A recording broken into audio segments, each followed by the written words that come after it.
Justice! Justice! Justice! Justice! My name is Antonio Roncolato. I lived at Grenfell Tower for 27 years since 1990. It was very important for us, me and my wife at the time, to move into a place that we could call home. We got married only a year or two before, I think. 2 years before, yes. And then we moved into that flat a few days after my son was born. June 2017, the 14th, early hours, around 1:40, my son called me.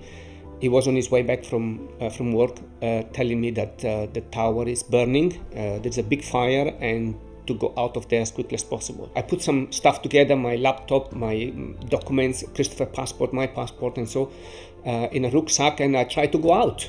I dressed up and I tried to go out.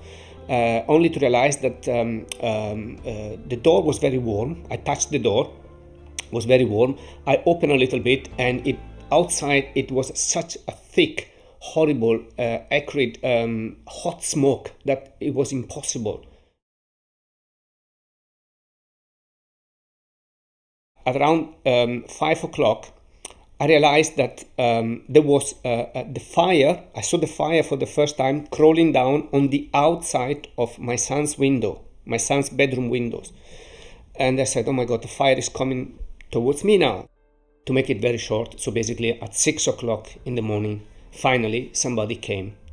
And then on the way down, I also tripped over a body, a dead person basically, and the firefighter behind me so freed me from my leg from this obstacle in front of me, and then we went down, and that was really the end of the nightmare upstairs.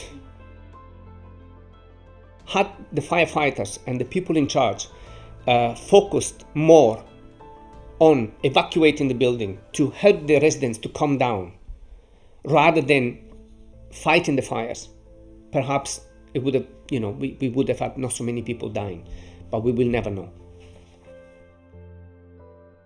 To lose 1, 2, 3, 4, 5 members of your family, what is the meaning, for yourself to live and to keep on living? You feel guilty that you're alive, and somebody else and your family is gone.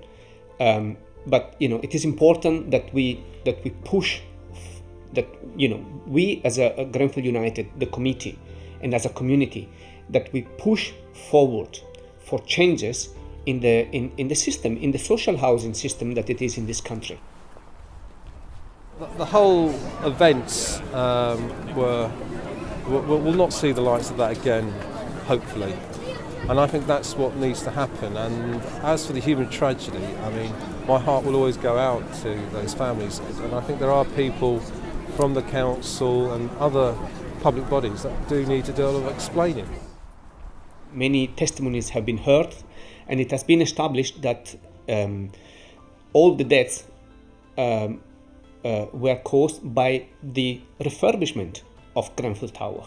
And how many buildings are out there in this country with the same sort of cladding? Public buildings, hospitals, councils, library, homes, high-rise buildings where people live. It can happen again. We do not want this. So this is my new house. It will be my new home from now on. I will be moving here permanently very soon. The view on the outside is facing the park and the garden right below us. And we have small squirrel as well in there.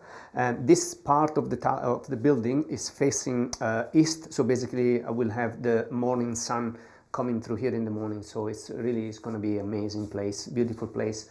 And this is going to be my new home for the rest of my life. And without forgetting Grenfell Tower, of course, that played a big part in my life for so many years.